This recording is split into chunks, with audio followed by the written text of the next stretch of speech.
My name is Yuriy Krykun. I am a 21-year-old FIDE master with 2 international master norm and a chess college. In this course, I would like to offer to you a great repertoire for white versus e4, e5. Let me speak before we delve into the variations. Let me speak about my choice, the reasons why I suggest exactly this variation, and some of the overall considerations and thoughts about this repertoire in this course. When I was asked to create a repertoire for white versus e4, e5, actually I realized it was not that easy, partially because it's a very solid reply, and secondly because I play e5 as black myself for many years and truly enjoy it. And finally I have decided that I'll create a course which would be a very practical repertoire, which will be based on Scotch Game, which arises after e4, e5, knight f3, knight to c6, and now d4. Why did I choose exactly Scotch, not something else, not for knights, not Ruy Lopez, not Italian? The reason is, first of all, I believe it's just a good opening variation, objectively, and secondly, it is a very, very simple repertoire for you to master. You would not need to learn tons of variations. The problem with Ruy Lopez, for example, is that if you play bishop to b5, you need to be ready for Berlin, of course, for the main variations with a6, for some passive lines with d6, for the Yanish gambit with f5, also for even side lines like bishop c5 or knight d4. Let's say after a6, bishop a4, because b5, he can go g6, he could go g6 earlier, and so on and so forth. I don't need to go any deeper. You can easily see that there are just way too many lines. And even though it was possible to create such a repertoire, it would probably require 20 hours of mentoring and tremendous amount of work put by yourself. The problem with Italian, even though it's a really good opening and it's very trendy nowadays, after bishop to c4, black has quite some choices as well. He can go knight f6, he can play bishop c5, and the problem is that unless white decides to play some very straightforward gambits, if he just aims to get a normal playable position, he'll need to understand that there are so many move orders and so many little details, and again, this could be quite difficult. Another popular choice for club players is 4 knights, which arises after knight c3, knight f6. But I don't think it's a good idea to play this line if you want to develop as a player. The positions are way too simple. Black can of course equalize, well, he can equalize pretty much everywhere, but the problem is you're not really developing, you're not playing different positions, several types of pawn structure. This is, in my opinion, quite a big disadvantage. So Scotch is an opening that would allow you to get very clear game with positions you understand well, and also develop as a player, because it will provide you with a variety of several structures and positional ideas as well as tactical patterns. So let us delve into variations now.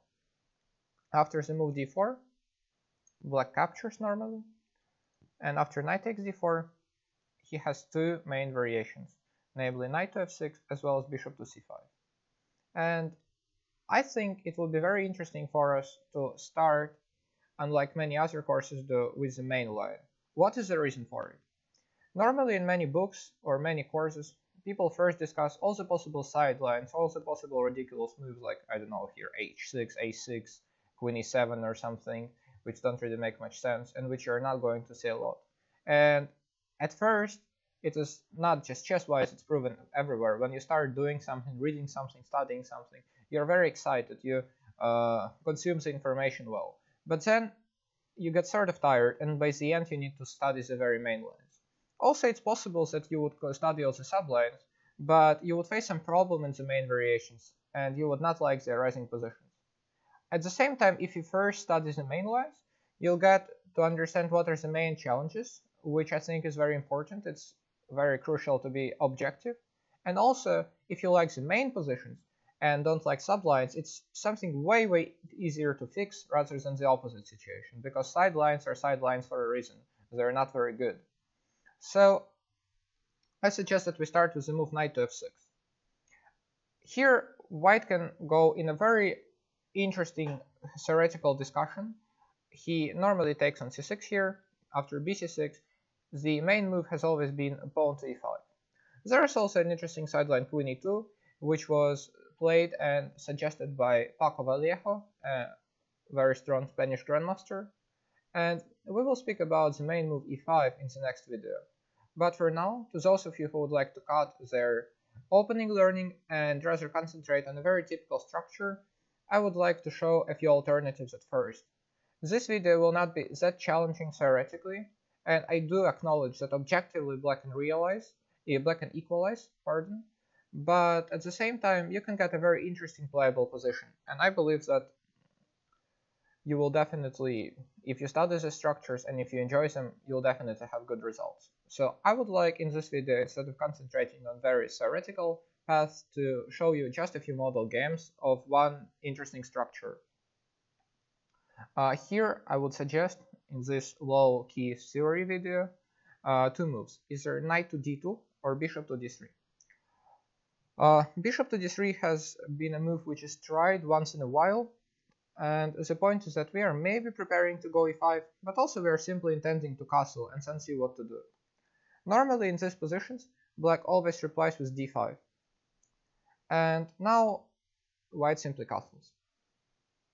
Black normally captures, because if he plays bishop to e7, the problem is that white can go e5 and then f4. And here white intends to create an initiative and maybe attack on the king side. Ideas might include f5, f6.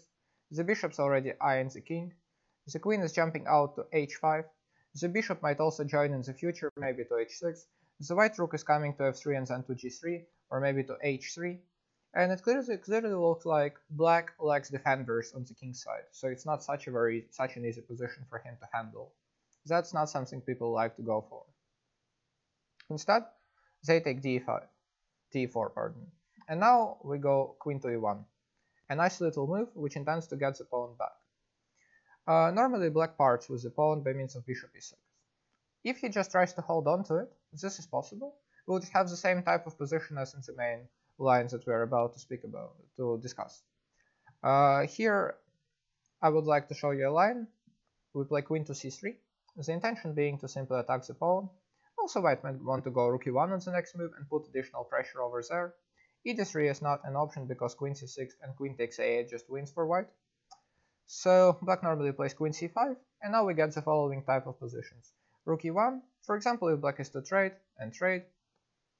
Now we are not really asking for a lot, but at least we can, for example, take, and take. Let's say king goes somewhere, and white will just develop his bishop and then the rook. You might think that this is not really a big deal for black to have such pawns in the endgame, because it's not very easy for white, you might think, to attack them, and even if white does, black should defend them. This might well be true at first, but the issue is that black will always have to be concerned about, for example, rook to c4, or rook to a4, or bishop to e3. And importantly, his pieces will never be able to get active because of these reasons. And also I would like to pay your attention to a very typical thing that white does here in order to pose problems to black. Normally you're used to using the rooks over the open files, but here what white would do is operate with the rook over the rank, the fourth rank, for example. And as you can see, both c4 as well as a4 are very, very juicy, nice squares for the white rook. So this position is clearly better for white. And I think all of you should really enjoy it if you are lucky enough to get it. And for example, if black plays bishop e6, we'll get a very similar type of position as ones that we're about to discuss. Let's say such moves can be made. And now a very interesting position arises where, in my opinion, it's a little bit easier to play with white, because obviously the structure is slightly better for white. This is a bit of a problem. Black's condolence here, so to speak, is the fact that he has a bishop pair, but at the same time it's not that easy for black to use his bishops, and I believe that still it's a little bit better for white. For example, ideas might include knight a4, knight c5, possibly rook to d1, rook to d3. Maybe we could intend to do something over the third rank, or we can just intend to trade pieces and then approach the center with the king. And again, these pawns are always quite a bit of a concern. Let us take a look at a model game to understand what I'm talking about. We will go back.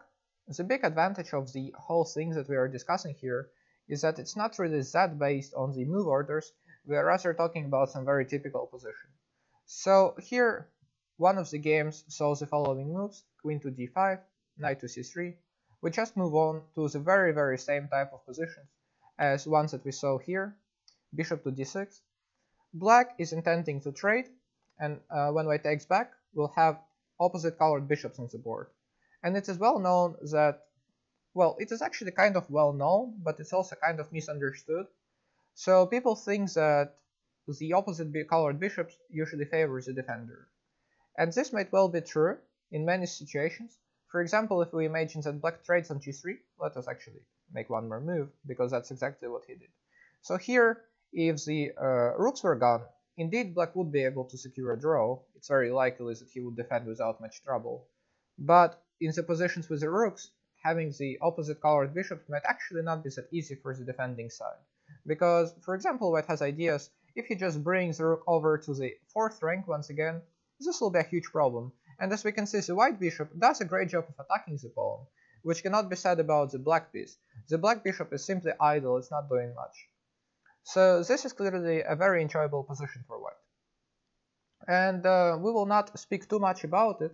Let me just show you this game and highlight a few instructive moments. Black tries to grab space. That's a good move, because otherwise g4 might have been an interesting move, taking additional squares under control. So h5, king f2. But now the problem is that this pawn might be a little bit weakish, and after the move rook h1, white clearly highlighted that he might want to put pressure on it and prevent the black rook, for example, from being developed, let's say, to e8. And I'd like to ask you a question here after the black's move bishop to f7. What should white do based on the ideas that we just had discussed a few minutes ago? What is the right move for white here? Alright, very good. I hope those of you who were interested had a chance to pause the video and take their time to think. Now I'm going to show the solution. As I had said, we would like to attack the pawn on a6, for example, with our rook, but unfortunately, if we go rook to d1, black can simply swap, and go rook to d8, intending to swap even more. And it would not be easy for white. Once again, if the rooks are traded, it's likely to be a draw. So white's last move, rook h1, was actually not just very straightforward with the intention to attack the pawn, but also it prepared a very cunning maneuver which I would like you to look at. What white did was rook h4, and now the rook is coming exactly where it belongs. Some moves would be made now. Check, rook to e1. As we can see, the black's weaknesses on the queen side are quite annoying for him. White swapped one pair of rooks because the black rooks were pretty well placed and white could not really move his rook. So we traded one pair, and now it keeps maneuvering. As we can see, there might not be that much going on yet, but white just, first of all, doesn't need to rush. He can wait and take as much time as he feels like, waiting for the opponent to make a mistake. And secondly, as we will see, he is also eyeing down some weak pawns. For example, this is a bit of a weakness and a problem, and let's say if the bishop ever happens to come to f8, I don't think black would be that satisfied. So after some moves, well, black keeps guarding the pawn on g7, white improves his king a little bit, looks at the pawns there and here, and in a few moves, after bishop to e6, white made a very interesting decision. He realized that it's pretty hard to make progress, but at the same time, hard to make progress without changing anything, right, in the position, because as we can see, black has been holding his own so far. But at the same time, the white king has already come to the center, while the black one is still on b7. So if rooks get traded, for instance, then it's likely so that, especially if white's able to create targets and force new weakenings, the position can fall apart for black. So what I did here, he could have traded and done the same thing, but he started with bishop f8, provoking black to make a mistake and to trade himself. Actually, black played rook f7 here. I think the point was to go rook to d8. And now somehow it transpires that the black rook is, well, doesn't have that many prospects, to put it mildly, and white can keep improving his position. For example, he can go maybe g4, king f4, or maybe then advance the f pawn and then come with the king to f4, or maybe he can steer his king in that direction to c5. I think this is definitely a very, very unpleasant position for black over the board. Instead, black took, and it turns out that now he's forced to move the pawn. The problem is not that he is losing one, but that if he goes f5 now, that the white king now gets the access to the whole king side. Black decided to do something else, but now he just lost a pawn.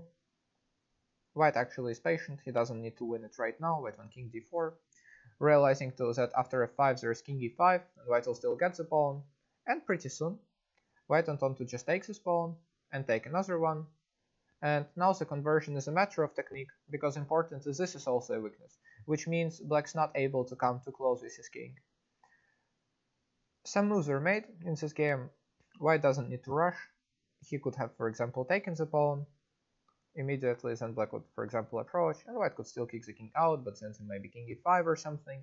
It is completely winning though, and we don't need to allow black to come anywhere to f6. We're just taking all the squares under control, and as you can see, there's absolutely nothing black can do. And in a few moves, black just had no choice but to resign. In my opinion, this is a stellar demonstration of white's chances in this early endgame, or I would say endgame, of course, not middle game, when the queens get traded. And if you are patient, if you're looking for this type of position, when you can put pressure for a while without risking anything, and check if your opponent has enough patience, if he would not burn his clock, I think this is a very good line for you to try. And this pawn structure is clearly not very pleasant over the board. At the same time, I would like to show to you another idea which I think is also very, very interesting. We would go all the way back, and in this position after e4, e5, knight f3, knight c6, pawn to d4, takes, knight f6, takes. Instead of the move bishop d3, which I think is an interesting practical choice, we would look at a move which I never thought could really be a move until I saw a recent game by my countryman Vasily Ivanchuk, who went on to win a really good technical game here. He had played knight to d2. So what is the point? Black normally plays d5, as we will see. If he does something else, I think it's possible to, for example, kick the knight out, and after queen e7, for example, queen e2. That's very typical actually, and that's very it might look very similar to the main line, which goes as following: e5, queen e7, queen e2. We just have inserted the moves knight d2 and bishop c5. We will see that the inclusion might favor white, who can, for example, kick the black bishop now with a tempo in many lines. So after knight to d2, for example, with bishop to c5, we may just develop. And I think now it's just time to kick the black pieces out, for example, c4. The knight has no choice but to go back, and now let's say a3, the knight has to go back. And now, for example, a good idea could be just to finish the development, just to play, let's say, bishop to d2. Then white can castle.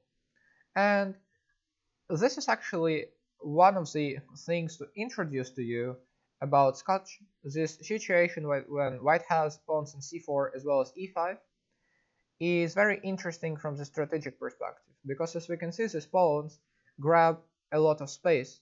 And people actually, many players like to say that in Scotch, white is simply winning strategically.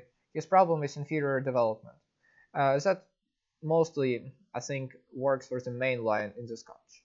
But here, I think that white's development is very smooth. He would be able to then move his queen, develop the bishop, let's say the queen can go to g4 or something, and the bishop to d3. And obviously, his space advantage still remains valid. White will push his pawn to f4, for example, to secure the pawn on e5, and this is simply a pretty pleasant position for white. It's just very easy to play.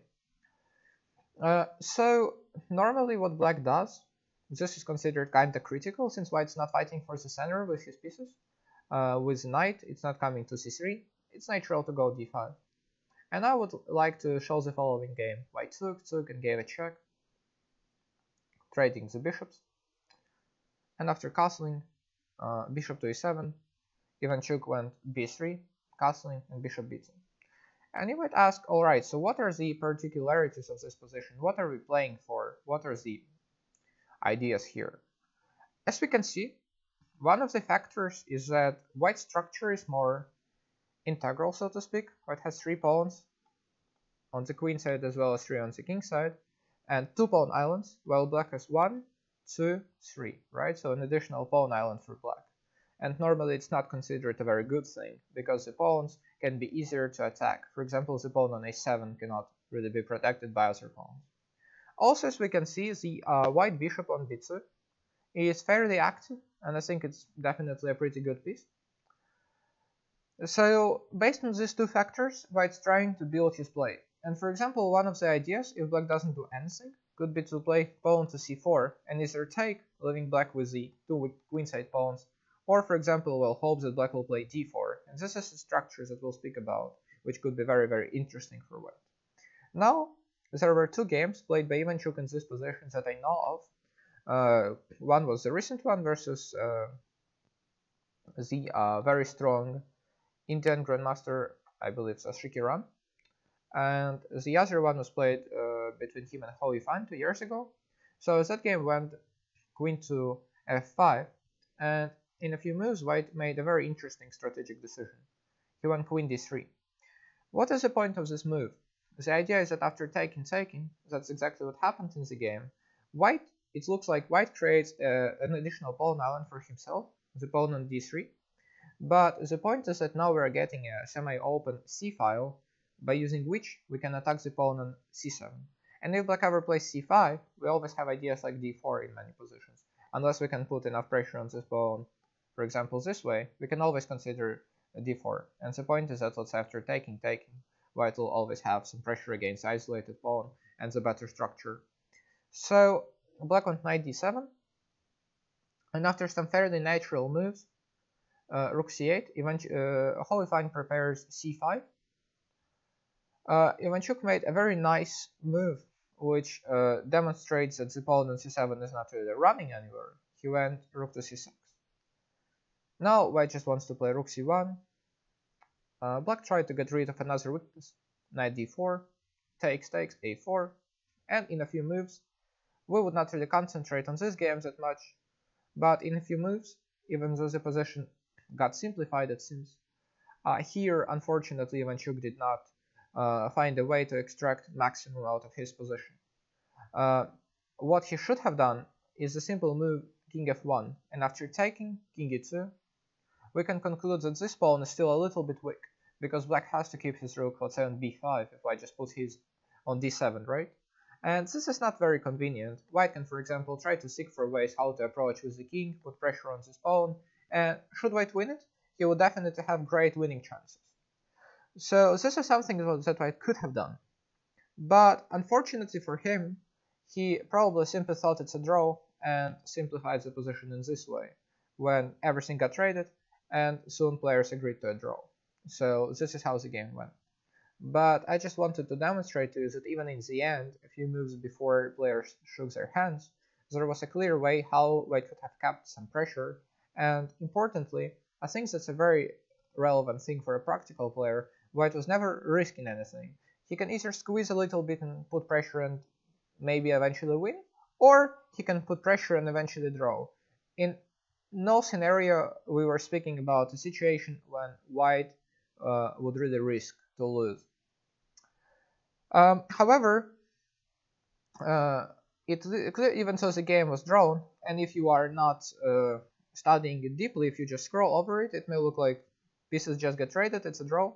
Apparently Vasily liked the line for white, because he repeated it 2 years later. And now his opponent played c5.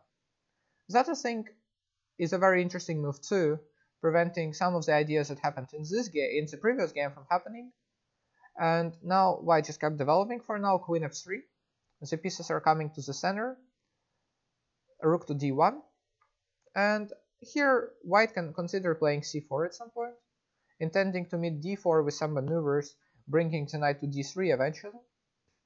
For example, the knight can try such a route as f1, f3, e1, d3, or f3, e5, d3 if possible. And on d3 it's a great blockading piece. But also white doesn't really need to rush with this. For example, if black just made some move, waiting, white could have, let's say, gone rook e2 and then rook e1, just doubling over the over the only open file, and seeing how black would react to this. Because importantly, if let's say we go rook e2, black doesn't have a move like bishop f8 or bishop d6 fighting for the file, since white can take and ruin the black's king side, which would just be a disaster. So here, black went knight h7. White went queen g4, making an interesting decision to trade queens. Now he might intend knight f3. This pawn is under quite a bit of pressure, and in the game black tried d4. But now white has ideas like c3, which was exactly something that happened in the game in a few moves. Let us discuss why it is so interesting. The point now is that if black takes and we take, there are two clear weaknesses on the queen side. The knight's coming to c4, the rook's coming to d7. This looks like a position where black would have zero fun. White just keeps putting pressure and has quite a big advantage in my opinion, honestly. So what black did was knight f6 here, intending to meet cd4, cd4, bishop d4 with knight g4, which I think is still better for white actually. The only thing he should not hurry up with is bishop a7, because then black can get one of the pawns back and approach a draw. So Ivanchuk just kept the tension with f3 for now. Black took, and now we get exactly this sort of a structure. And now I think white had several ways after opponent's move knight d5 how to maintain the slight pressure, but Ivanchuk decided to change the pawn structure in a very interesting way, and this is definitely something I would like to show to you. He went bishop a5, and after the move knight b4, he clearly didn't want to play something like a4, for example, because now his pawn on b3 would be weaker, and black would be able to get some counterplays thanks to that. So what he did was bishop b4, and after taking, it somehow turns out now that even though it might look like black got rid of his weaknesses, now his queen side is pretty much decent if we are thinking of the structure. It turns out that his bishop is very, very restricted by this pawn. And also importantly, if we ever trade rooks, and if we are able to come to the center with the king, here or to the queen side, the black pawns are very, very likely to get lost, because we can attack them twice with the king and with a knight, and black would be able to protect them once only with the bishop, because his king is very, very far. Objectively, the Indian Grandmaster was defending extremely well, and he was holding the position. There was really not much that white could do. Still, he did find a few ways to put pressure. He gained some space on the king side for now. He kept maneuvering. Eventually, the knight came to d5, f5. White's breaking through. White's intending to play f6 and create some mating net for the black king. So he took. And now, after some maneuvering, it's very important to have patience if you want to play chess this way.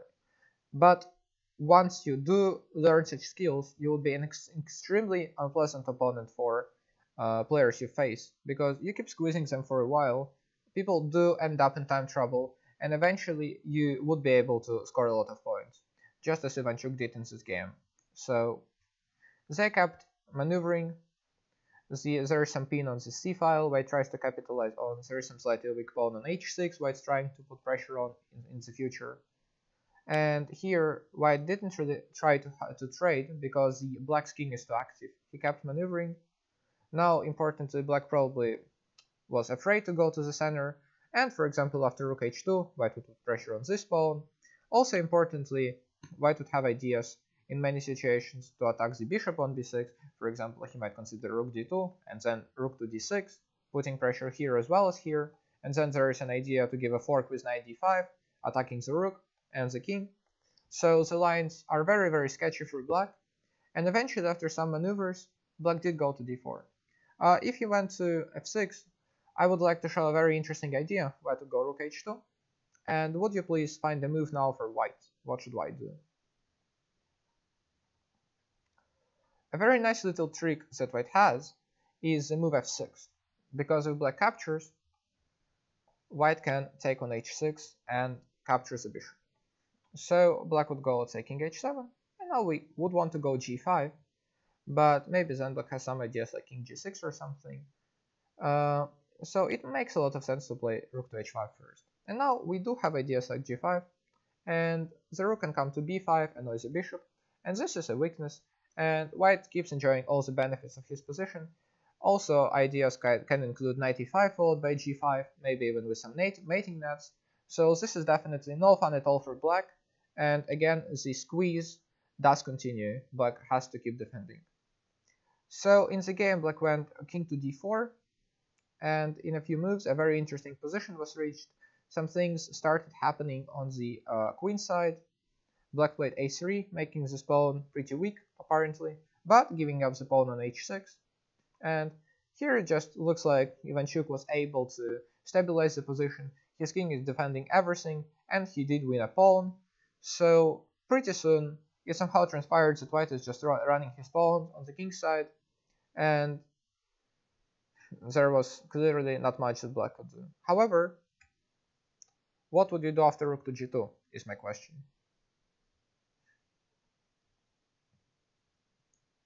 So the important thing to remember about in the endgame is activity. What you don't want to do is king b1, because black can at least repeat, and also there is a very nasty check on b2. Well, it's not possible now, of course, because the knight is here, but in many positions if the knight moves there will be a check on b2 to watch out for, but for now black can at least repeat.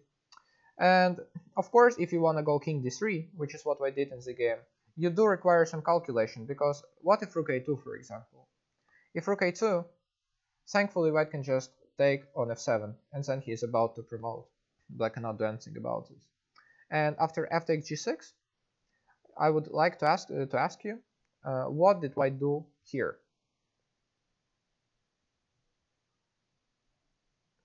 Right, instead of taking on g6, he simply pushed f6. The point being that when black takes, there is f7, and after bishop to h6, white's not hurrying to promote, which could have made his victory very difficult. Instead, white takes.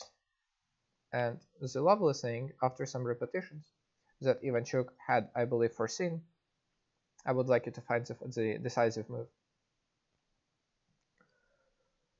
Yeah, of course we might promote the queen, but then black would get a lot of counterplay, and also it has only one pawn remaining alive on b3. But what white had foreseen is a lovely little trick, rook to g5. And if black takes now, then white promotes, black loses control over f8. But if black moves somewhere, then there is rook to g6, now we take, and then we just get a queen, which is very, very lovely. And here, after rook to g5, black just realized he had no choice but to resign. A very cute finish in my opinion. So what we saw in this game, white was just pressing for a while, and possibly black could defend, and the computer would have for sure held it, would have held it, but humans don't, and we are humans. Our task is to find a position where we would be able to enjoy ourselves and have a slight pressure and eventually make the opponents collapse.